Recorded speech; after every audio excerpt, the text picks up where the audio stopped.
किसी गांव में दीनू नाम का एक कुम्हार रहता था। दीनू अपने काम में बहुत माहिर था। वह मिट्टी से बहुत सुंदर और टिकाऊ बर्तन बनाना जानता था। एक बार उसके बनाए हुए एक बर्तन की खूबसूरती से प्रभावित होकर गांव के एक अमीर जमींदार ने उसे एक छोटा सा खेत इनाम में दे दिया। अब दीनू तो कुम्हार था। उसे बर्तन बनाना तो आता था, मगर खेतीबाड़ी के काम से वह बिल्कुल अनजान था। उसे बस इतना पता था कि खेत में हल चलाकर बीज बो दिया जाए तो फसल उगाती है। उसने खेत में हल तो चला दिया, लेकिन अब सोच में पड़ गया। फिर वह तुरंत बाजार गया और जो बीज उसे अच्छा लगा वह उठा लाया। वह सीधा अपने खेत पहुंचा और सारे बीज पूरे खेत में फैला दिए।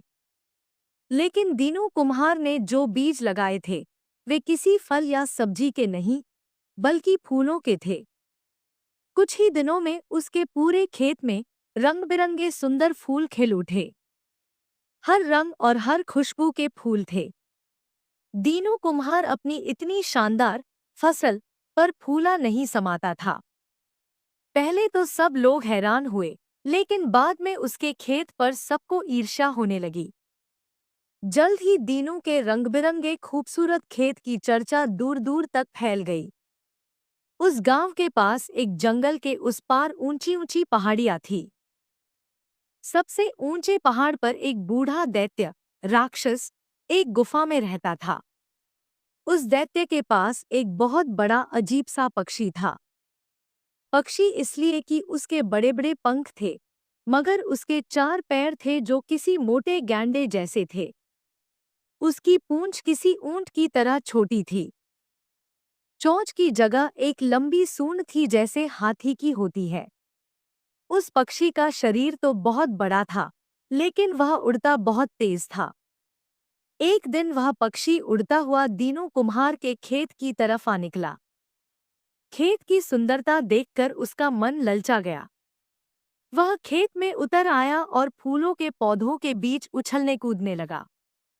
इसे देखकर दीनू भागा भागा अपने खेत आया। पक्षी इतना बड़ा था कि दीनू उसे एक नज़र में पूरा नहीं देख सका। फूलों के बड़े बड़े पौधों के बीच से वह ठीक से दिख भी नहीं रहा था। जब दीनू ने उसकी मोटी मोटी टांगे देखी तो समझा कि गैंडे उसके खेत में घुस आए हैं। आगे जाकर जब उसने उसकी सूंड को लहराते देखा तो उसे लगा खेत में कोई बड़े बड़े कीड़े घुस आए हैं। अभी वह यही सोच ही रहा था कि तभी पक्षी ने अपने बड़े बड़े पंख फड़फड़ाए। तेज हवा चली और दीनू उड़कर दूर जा गिरा। जब उसे होश आया तो पक्षी उड़ चुका था। दीनू को सब कुछ एक सपना सा लगा और वह चुपचाप घर लौट आया। कुछ दिनों बाद वही पक्षी फिर से दीनू के खेत में आ पहुंचा और फूल खाने लगा। अब तो दीनू को बहुत गुस्सा आया और वह उसे भगाने दौड़ा।